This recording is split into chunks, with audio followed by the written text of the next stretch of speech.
وہ ہمیں کہتے ہیں کہ نظام ہمارا رہے گا. امریکہ، افریقہ، برطانیہ میں نماز پڑھنے پر تو کوئی پابندی نہیں، لیکن وہ آپ کو آپ کے قانون کے مطابق نفاذ دین کی اجازت. اور یہاں بھی یہ حال ہے. ہمارا سیاستدان کیا کہتا ہے مولوی نماز پڑھے، کون منع کرتا ہے، بڑی مسجد بنائے، لیکن سیاست کی بات نہ کرے، وہ غلبے کی بات نہ کرے، وہ اسمبلی میں دین کی بات نہ کرے. یہ وہ بنیادی فرق ہے جسے سمجھنے کی ضرورت ہے کہ جب تک نفاذ دین نہیں ہوتا اتنی دیر تک یہ تفریق ختم نہیں کی جا سکتی کہ یہ امیر ہے اور یہ غریب ہے. اتنی دیر تک یعنی آپ تک نماز تو آئے گی اگر آپ بطور مذہب دین کو لیں گے، لیکن انصاف نہیں آئے گا. انصاف گھر میں تب آئے گا جب دین نافذ ہوگا. غریب کو اس کی داد رسی اس وقت ہوگی جب کچہری میں اور جب پارلیمنٹ میں دین آئے گا. یہ ضروریات زندگی کی تب پوری ہوں گی. ورنہ ٹھیک ہے غریب کی مدد ہو رہی ہے، مسکین سے تعاون ہو رہا ہے اپنے لب و لہجے، تو دین کے لیے جد و جہد کرنا، دین کے نفاذ کی کوشش کرنا، سب سے پہلا مسئلہ تو یہ ہے دین کیسے نافذ ہو. سب سے پہلا مسئلہ تو یہ ہے کہ ہمارے اندر وہ خاص شعور ہی نہیں کہ مذہب کو نافذ ہونا چاہیے، کیونکہ اپنی اپنی دکانداری، اپنا اپنا نظام، اپنا اپنا حساب، اپنے اپنی طریقے سے سب لوگ لے کے چل رہے ہیں.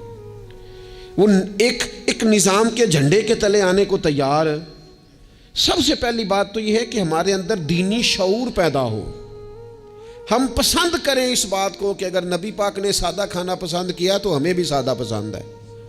ہم پسند کریں اس بات کو کہ اگر حضور نے فرمایا ہے کہ سادی بارات جائے گی، تھوڑے سے لوگ ہوں گے، نکاح آسان ہوگا، وہ برکت والا ہوگا، تو ہمارا یعنی وہ جو ہمارے اندر چیز پنپتی ہے نا کہ میں مطلب چاہ کرنا ہے میرے منڈے دا بیاہ ہے، وہ پنپے نہ، وہ خواہش نہ پیدا ہو.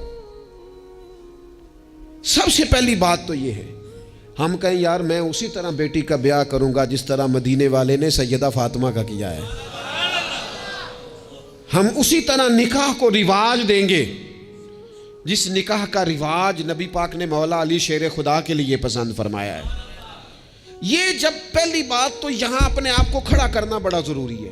یہاں نہیں کھڑا کر پاتے. اگر پیسے ہاتھ نہیں آئے تو چلو ٹھیک ہے ہم سادے ہو گئے، اگر آ گئے تو یاد رکھو فقیری میں فقیری کرنا کوئی کمال نہیں، کرنی پڑتی ہے، مجبوری ہوتی ہے. فقیری میں فقیری کوئی کمال نہیں. کمال تو یہ ہے کہ تو بادشاہی میں فقیری کرے، تیرے پاس لاکھوں پڑے ہوں پر تیرا مزاج فقیرانہ ہو، کروڑوں اربوں تو خرچ کرنے کی طاقت رکھتا ہو لیکن تو کہے نہیں میں مزاج فقیر. سلام اس پر کہ جس نے بادشاہی میں فقیری کی، سلام اس پر کہ جس نے بے کسوں کی دستگیری کی، سلام اس پر کہ جس نے بادشاہی میں فقیری کی. نبی پاک علیہ السلام نے بادشاہی میں فقیری کی، حضرت ابو بکر نے بادشاہی میں فقیری کی، حضرت سیدنا عمر فاروق نے بادشاہی میں فقیری کی، کروڑوں خرچ کرنے والے عثمان غنی. لیکن سیدنا عثمان غنی کی شان یہ ہے کہ جب خطبہ دینے کے لیے منبر پہ بیٹھتے ہیں تو کرتے پہ بھی پیوند ہیں اور ان کی تہمت پر بھی پیوند ہیں اور ان کی پگڑی بھی پرانی ہے. تو لوگوں نے کہا یہ کیا ہے؟ تو کہا یہ وہی ہے جو ہمیں مدینے والے رسول نے سکھایا ہے. وہ خرچ کرنا ہے دوسروں پر، وہ سارے کا سارا اپنے اوپر اعلیٰ آسائشیں حاصل کرنا اور پتہ نہیں کہاں سے کہاں نکل جانا. حضرت مولا علی شیر خدا امیر المومنین ہیں، لیکن کوفے کی جامع مسجد کے باہر کھڑے ہو کے کہتے ہیں میری زرہ خرید لو، طامت زیادہ پرانی ہو گئی، اب تو پیوند کی جگہ بھی نہیں رہی، اگر پیسے ہوتے تو میں زرہ نہ بیچتا. یہ بادشاہی میں فقیری ہے. یہ کون ہے؟ یہ علی کون ہے؟ یہ حسنین کون ہیں؟ یہ دنیا کے باغ کے مالک نہیں، یہ تو جنت کے مالک لوگ ہیں. لیکن بادشاہی میں فقیری ہے. ایک تو یہ ماحول بنائیں کہ دین کو بطور دین قبول کریں، جس کو تجارت نہ بنائیں کہ میں نفل پڑھوں گا تو میرا کام صحیح چلے گا تو میں فلانا کام کروں گا. عبادت کو عبادت رہنے دیں. اگرچہ تسبیحات گننا جائز ہے لیکن ہر وقت اپنی نیکیاں گنتے ہی رہنا اور کانوں میں بتا دینا کہ آج میں 4,500 پڑھے ہیں، یہ بھی ٹھیک. زاہدوں نے یہ عجب کام کیا، اب بس ہے نا کہ تسبیح کے دانوں سے جو کام لیا، چاہیے تھا نا کہ بے شمار پکارتے تجھ کو. اور یہ بھی کوئی بات ہے گن گن کے تیرا نام لیا، گن گن کے تیرا نام لیا. وہ جو دیتا ہے وہ بھی کبھی گنا ہے؟ لیکن اس کا نام بھی لینا تو پہلے گن لینا. یہ کیا بات ہوئی؟ میں نے کہا گننا جائز ہے، لیکن اس گننے میں اپنے آپ کی بڑھوتری بیان کرنا کہ میں بڑی شے ہوں، میں نے اتنا پڑھا ہے، یہ درست نہیں ہے. تو میرے عزیز، ایک تو دین کو نافذ کریں اپنی طبیعت. جی دین جو کہتا ہے نا، خواجہ صاحب نے خط لکھے ہیں کچھ 8 خط میں نے خواجہ صاحب کے پڑھے ہیں جو خواجہ قطب الدین بختیار کاکی کے نام ہے. ان خطوں میں نا ایک خط خواجہ صاحب نے اس طرح لکھا ہے اپنے مرید کو، کہتے ہیں خواجہ قطب الدین صاحب کو، کہتے ہیں پتر درویش کی مرضی کوئی نہیں ہوتی. درویش کی مرضی ساڑی تے ہے وے نا، چونکہ اسی درویش نہیں نا، ساڑی تے ہے نا. سویرے ناشتہ مرضی دا، دوپہر کو کھانا مرضی کا، آنا تو مرضی کا، جانا تو، پہننا تو مرضی کا. وہ میرے صاحب کے پاس ایک شخص نے آ کے کہا حضور جو میں چاہتا ہوں وہ ہوتا نہیں. تو حضرت صاحب فرمانے لگے یہ تو خدائی دعویٰ ہے، جو چاہے ہو جائے یہ تو اللہ کی شان ہے. اتنی بڑی بات تو نے کر دی کہ جو چاہتا ہوں ہوتا نہیں، یہ تو رب کی شان ہے کہ رب جو چاہتا ہے وہ، تو بندہ ہے، تو اتنی بڑی بات کیوں کر رہا ہے. خواجہ معین الدین چشتی رحمۃ اللہ علیہ خواجہ قطب صاحب کو خط لکھتے ہیں اور فرماتے ہیں پتر درویش کی مرضی نہیں ہوتی. حضور کیا مانا؟ تو فرمانے لگے درویش کی وہی مرضی ہوتی ہے جو اس کے رب کی مرضی ہوتی ہے. ہم جب خود مذہب پہ عمل کریں گے تو لوگوں کو اندازہ ہوگا کہ مذہب عمل کے قابل ہے، دین عمل کے، لیکن خود تو عمل کر ہی نہیں رہے. ہر موقع پر برادری سامنے، ہر موقع پر رسم و رواج سامنے، تو دوسروں پر دین کیسے نافذ ہوگا؟ تو کہیں سے شروع کریں. دوسری بات یہ ہے کہ اشاعت علم بڑا ضروری ہے. دین کی جو بنیادی اور ضروری تعلیمات ہیں، دیکھیں کسی شخص کو کی روزی روٹی ٹھیک کر دینا بھی بڑی بات ہے، لیکن اس کو علمی طور پر مضبوط کر دینا، اس کو اللہ والا کر دینا، اس کا توکل مضبوط کر دینا، اس کے مزاج میں صبر پیدا کر دینا، حوصلہ پیدا کر دینا، خودداری پیدا کر دینا، عزت نفس اس کی طبیعت میں ڈال دینا، یہ اس کی جو خدمت ہے نا، یہ والی، یہ بہت بڑی خدمت کہ آپ نے کسی بندے کو اخلاقی طور پر دینی، روحانی اور مذہبی مزاج دے دیا. رسول اللہ صلی اللہ تعالیٰ علیہ وسلم کے زمانے میں صحابوں کے پاس کروڑوں اربوں خربوں روپے نہیں آئے تھے. ان کے پاس کیا آیا تھا؟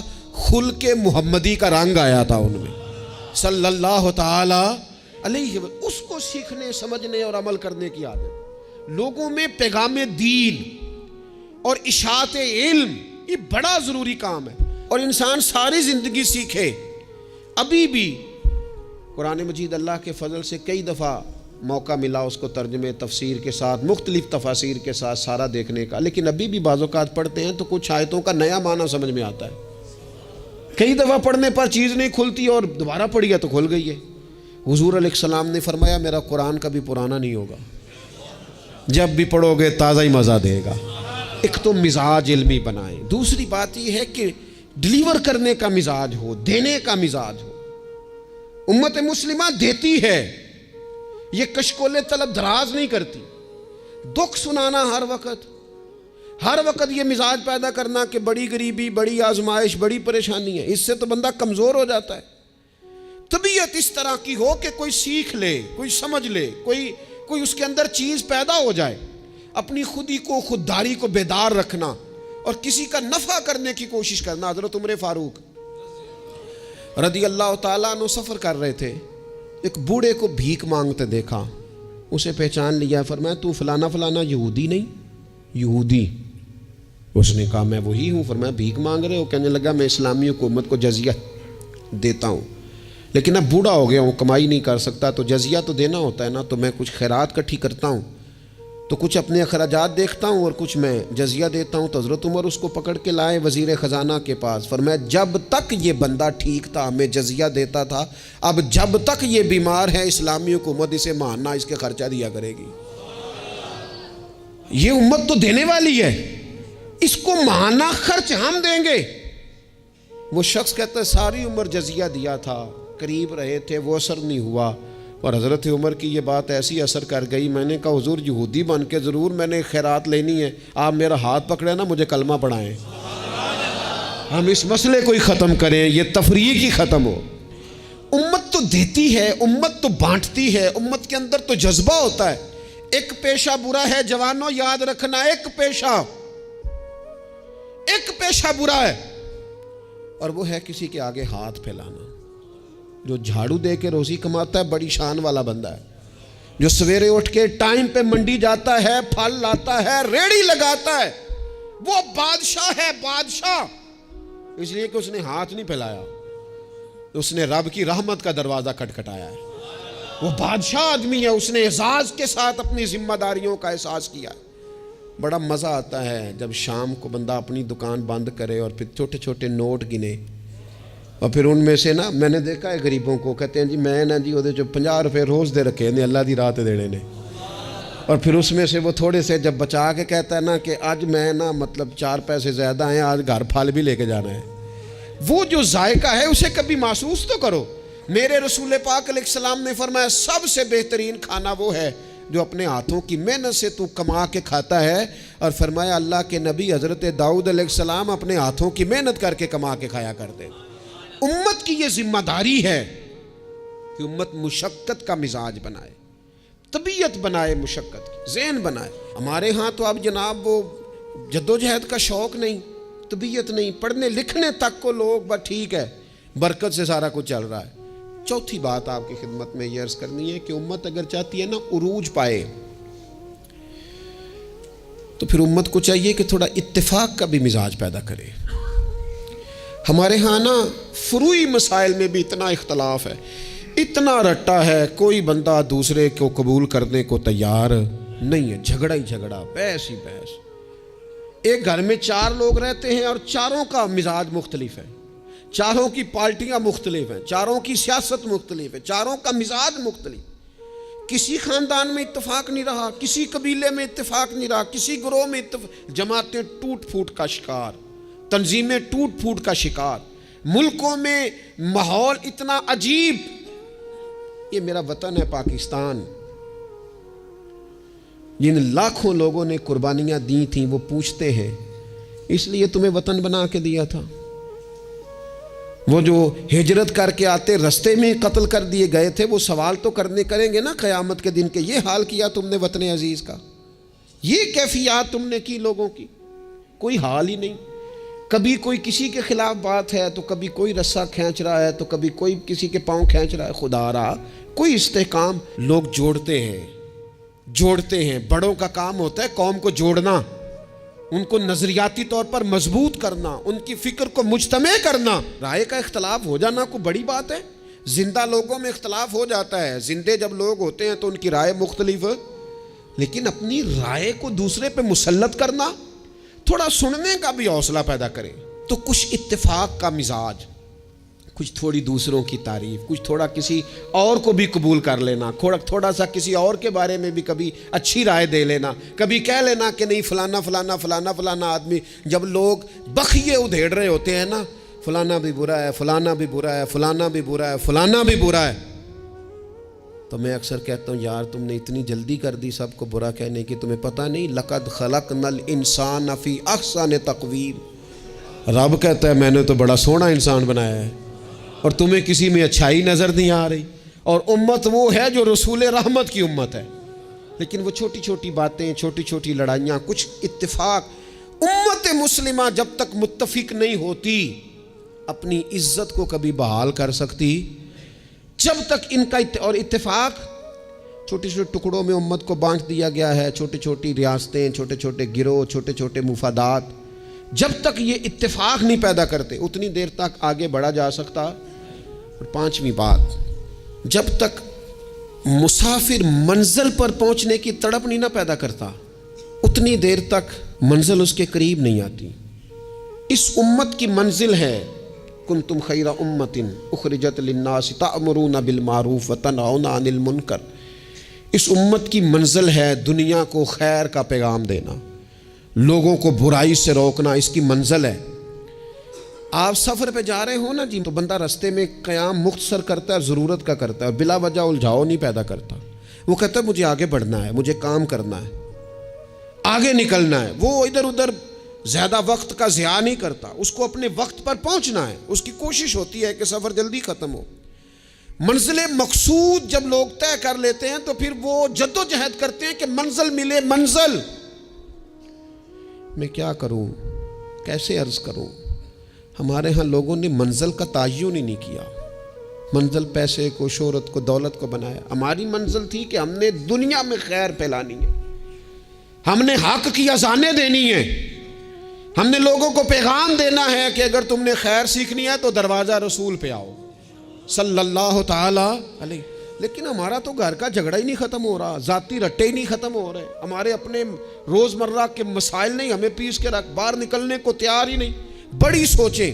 اقبال کہنے لگے وائے ناکامی متائے کارواں جاتا رہا، اور کارواں کے دل سے احساس زیاں جاتا رہا۔